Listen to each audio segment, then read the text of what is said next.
नमस्कार, one India Hindi में आपका स्वागत है। कृषि कानूनों के खिलाफ जारी किसानों के आंदोलन का आज 21वां दिन है। सड़कों पर उतरे किसानों का मसला देश की सबसे बड़ी अदालत सुप्रीम कोर्ट में भी है।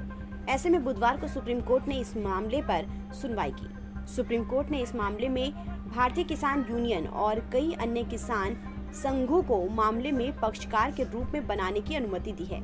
लंबी बहस के बाद कोर्ट ने केंद्र, पंजाब, हरियाणा को नोटिस जारी किया और उन्हें गुरुवार यानी कल तक जवाब देना है। कल इस मामले में फिर सुनवाई होगी। अदालत ने कहा कि वो किसान संगठनों का पक्ष सुनेंगे। साथ ही सरकार से पूछा कि अब तक समझौता क्यों नहीं हुआ। कोर्ट ने ये भी कहा है कि ऐसा लग रहा है कि सरकार और किसानों के बीच बातचीत से हल फिलहाल नहीं निकलता दिख रहा है। सुप्रीम कोर्ट ने कहा कि सरकार की बातचीत फेल हो जाएगी और ये जल्द ही राष्ट्रीय मुद्दा बन जाएगा। समिति बनाकर बातचीत से मसला सुलझाएंगे। सुप्रीम कोर्ट ने सुनवाई के दौरान कहा कि हम इस मामले में एक कमेटी का गठन करेंगे जो इस मसले को सुलझाएगी।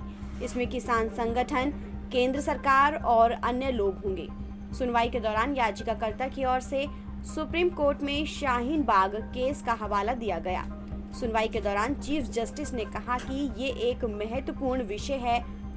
सॉलिसिटर जनरल ने अदालत से अपील की है कि हरीश साल्वे ऐसे ही एक मामले में दलील देना चाहते हैं। हालांकि जज की ओर से हरीश साल्वे को बहस में शामिल करने से इनकार किया गया। सुनवाई के दौरान चीफ जस्टिस ने पूछा कि आप चाहते हैं बॉर्डर खोल दिए जाएं, जिस पर वकील ने कहा कि अदालत ने शाहीन बाग केस के वक्त कहा था कि सड़कें जाम नहीं होनी चाहिए।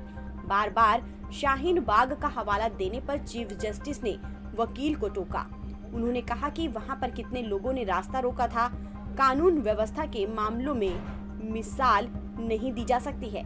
चीफ जस्टिस ने सुनवाई के दौरान पूछा कि क्या किसान संगठनों को केस में पार्टी बनाया गया है।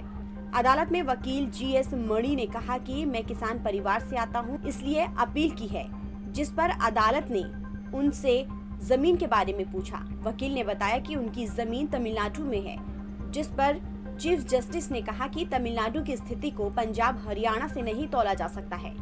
चीफ जस्टिस ने अदालत में कहा कि जो याचिकाकर्ता हैं, उनके पास कोई ठोस दलील नहीं है।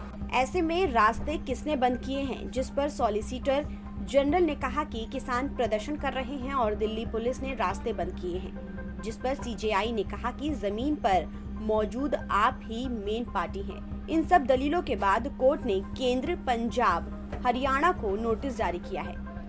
अब कल इस मामले की अगली सुनवाई होगी। फिलहाल इस खबर में इतना ही। देश और दुनिया की तमाम खबरों के लिए आप बने रहिए वन इंडिया हिंदी के साथ।